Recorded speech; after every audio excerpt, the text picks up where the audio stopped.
welcome to another episode of Tim Kirby Russia, where I, political analyst and radio talk show host Tim Kirby, give you a unique view of what things look like in current events, the news, geopolitics, from a Russian perspective. Our big topic for today is the ability of the individual to make change in society, or perhaps I should say his lack of ability to make change in society. Today's optimistic counterpoint to my own views is Lucas Skrobot. He is a podcast host and author, and trust me guys, this podcast is very neat. You're getting into a little bit of philosophy, current events.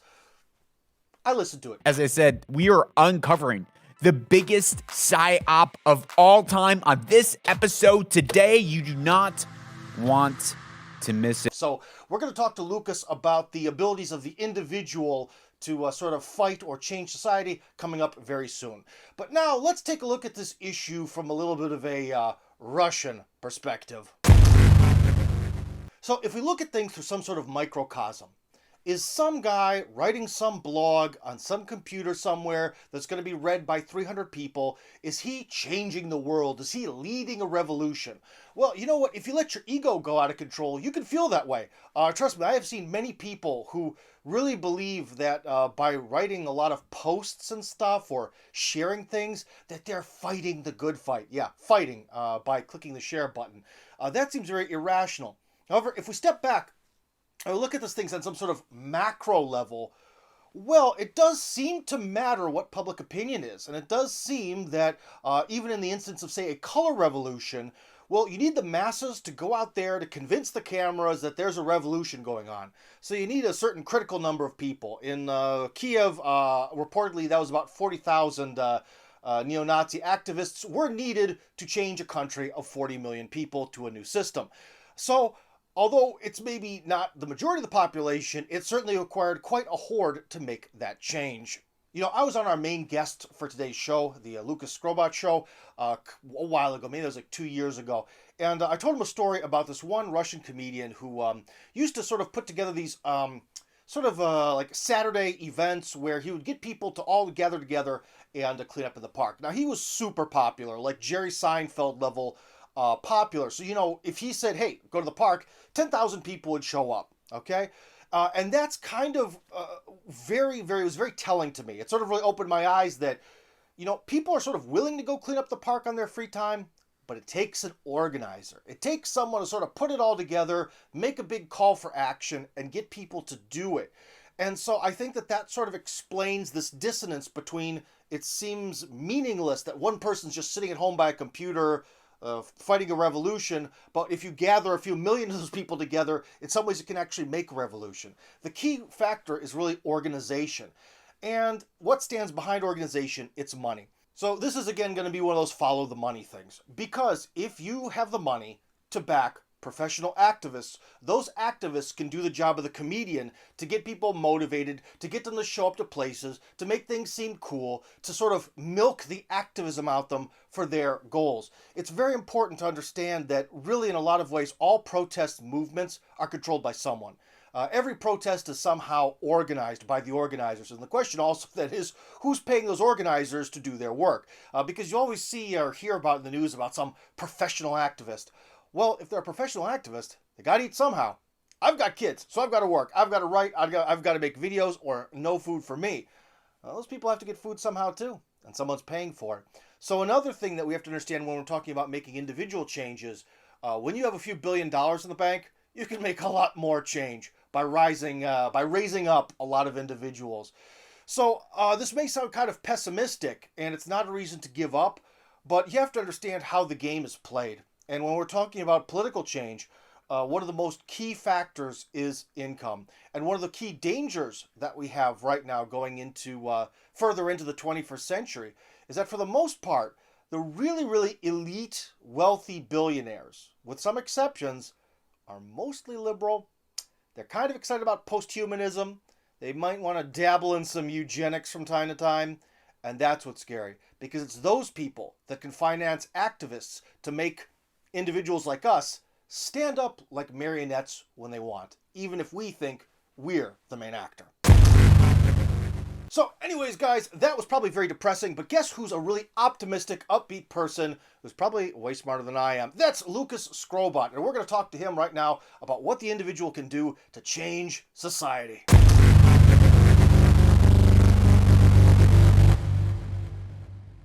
Multinational corporations, the British royal family, the Vatican, the right's agenda, the left's agenda, Trotskyism, and so on and so forth. There's all sorts of boogeymen being put up as this sort of sole unit that's responsible for all the ills of the world. Could you tell me why people who are interested in politics love to create a boogeyman? Why is this all so? Yeah, Tim, it's similar to your intro, even in your show. You have the left versus the right, and then you say, well, maybe there's another way. And so I was thinking about that specifically, and we all like to blame someone. We like to blame something. So, you know, the right is blaming the liberal agenda, progressivism. They're blaming big tech. They're blaming censorship. The left is blaming the tyrannical patriarchy. They're blaming conservatives. They're blaming the Supreme Court. And then even when you look at the geopolitical spectrum, you see, right, everyone in the West is blaming Russia. It's Russia, Russia, Russia, or it's China, China, China. And you're probably, I'm not as familiar with Russian news as you, but I'm sure that Russia is blaming someone else for their ills and their problems. China is blaming someone for their problems. And you even see it when it comes to psychological problems, mental issues. There, of course, are real mental issues, but oftentimes people now, as science is progressing, we like to blame our issues on our psychological problems. Well, this is just how I was born. I was just made this way.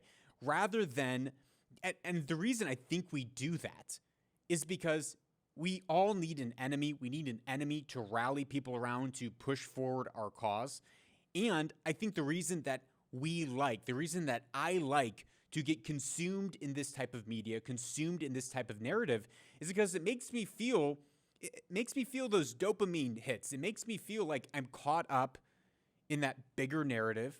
I'm caught up in some sort of psyop conspiracy where by me consuming this article, I'm being part of the solution to take down the whatever system that I might happen to be against. And recently I've been pondering and wondering, am I in the psyop? Are you in a psyop? Are we all in this psyop where we're being distracted from where the real solutions lies, where the real agency lies and the locus of power lies, which is with the individual and which is with the family. And we talked in the first conversation that we had together, and this is one thing that I've referenced a number of times, Tim, but you called me out on something, and in that interview, you called me out saying, hey, I've listened to a lot of your content, and you seem to always put it on the individual, that individuals have some locus of power or agency to be able to make a difference. And you said something. You said, people don't stand up, but they're stood up. And that really stuck with me. And so I'm not saying that, okay, we can all just individually stand up, but it's within the locus of the individual to help stand people up, to help stand people in their community up, and looking at ourselves rather than blaming some system of power. Even those systems of power, all the ones that we named, they do create problems in the world. Okay, so if we choose to believe that there's one big evil entity keeping us all down, then how does that affect our behavior? Perhaps in a way we sort of repress ourselves. For sure, there are powers, there are laws, there are policies, there are rules that actually do affect our lives. So I don't want to come off saying, well, that's all just a fairy tale, that's all fake, that's all hot air. I do think that these systems, these laws, these legislations, the geopolitical things, they do have real world impact in our lives. But if that becomes the focus of our entire life, the focus of all of our energy, then we become a victim of circumstance, a victim of the man, a victim of the New World Order, a victim of big tech. Oh, you know, they're shadow banning me on Instagram. Well, no, maybe it's just I'm not engaging with my personal audience very well on Instagram. We love to blame something else rather than taking ownership and taking responsibility and saying, okay, maybe instead of putting all of my energy into fighting these invisible systems that I most likely won't be able to touch or change, I can put my energy into myself to make my environment better, to improve myself, and to improve the relationships, the community around me. Because if I can build something locally, then I can begin to create a small environment within that larger ecosystem that may very well be holding me or other people back.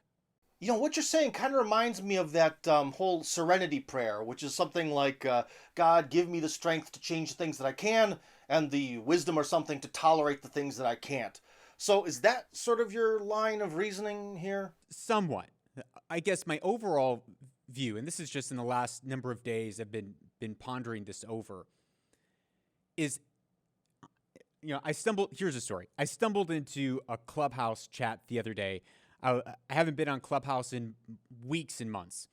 I'm like, I wonder if this thing's still alive. I stumbled into this room, and they're talking about the New World Order and how they've been trying to set up the New World Order for hundreds of years, and we have to stop them. And I'm thinking to myself, okay, this is great. Sure, there's bankers that are trying to set up their systems of power within the world, and it does have actual impact in our lives. But what am I going to do by getting all huffy and puffy over the New World Order to actually make an impact in that system, to actually impede whether it's a New World Order or if let's say I'm on the far left, to impede the tyrannical patriarchy? Is my activism by yelling and shouting on Clubhouse going to impede tyrannical patriarchy across the globe? No, it's not. So, but I think there is a way that we can impede those things, and that is through our personal agency and through, as you have said, standing other people up, building with the ones and twos in front of us to build that community, to build a strong and healthy environment in the way that we believe that that environment should be structured, that community, that society should be structured with the right principles, with the right values. And by working to build into those people, we will actually reach our goals rather than just getting our panties in a wad over, climate. Well, Lucas, both you and I share one unique life decision. We both saw a long time ago that the West was sinking. We saw that hole in the Titanic and jumped on the lifeboat first. But the question is, why? How have your perceptions of things changed since you decided to leave the United States? I do not think that you can patch the hole in the Titanic. I grew up outside of America most of my life, so I grew up already having somewhat of skepticism towards the West. And then, as you said, I left the West shortly after university. When I look back at U.S. American politics, when we go and visit, and we oftentimes, when we're visiting, because our families spread thin across the states, we're visiting in lots of different states and seeing the climate. And I don't mean the physical climate, but the cultural climate in America. I don't know if that is something that can be patched by pulling yourselves up by the bootstraps. When you look at the education system, when you look at the mindset, when you look at the worldview that many people in the West, in America specifically, have adopted, hook, line, and sinker, I think it takes another 40 or 50 years if you want to be able to reverse the trend. And I don't know if it's reversible short of a real waking up and coming to, and that could take a number of decades. So I don't think you can patch the hole in the Titanic, but I do, from living outside of the West. Yes, yes, America has its unique problems, but most of the things that I hear everywhere in the world, it's the same. People are waiting around for the government to do something for them. Oh, the government, you know, the public sector doesn't have a lot of money right now, so because of that, business is halted. We're just waiting for the public sector to get money so that I can get my business off the ground. Waiting for the government to create a program so that it will help with youth, fill in the blank, whatever it is.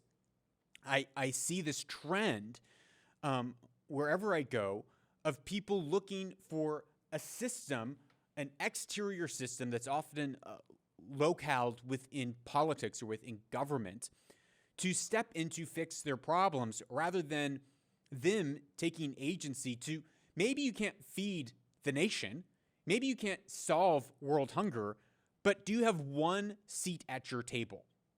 If you have one seat at your table, if you're wanting to see the government step in more and take care of kids with Down syndrome or learning disabilities, okay, you could be waiting a long time, and yes, you should do everything you can to petition the government to step up and do something in your local community, and, not either or, but and you can do something to help someone down the road who is struggling with a learning disability that you might have a passion around.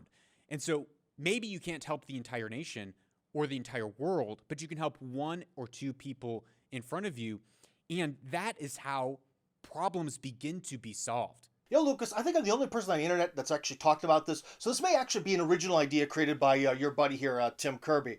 But every time I see a major election cycle, regardless of where it is, but let's just say in America, right? We see that people who are supposedly proud of democracy, a system with checks and balances, that there's these three branches of government, so no one should be too powerful, and each of those branches is supposed to be completely separate from the others. But once we get into this campaign cycle, everyone acts as though the candidates are going to be dictators, that they have the power to do everything that they say and they promise, and that's awesome. Because these candidates very often sort of project the idea that they're going to create these massive, sweeping legal changes when making laws is not the job of the president. And I think a lot of this has to do with the fact that human beings, it's easy to understand the concept of a king. It's easy to understand the concept of a dictator.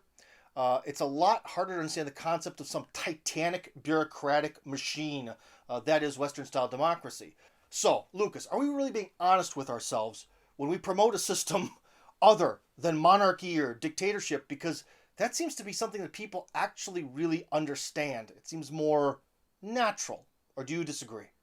Yeah, so I'm living in the Middle East. I can clearly see that democracy is not always the best political system.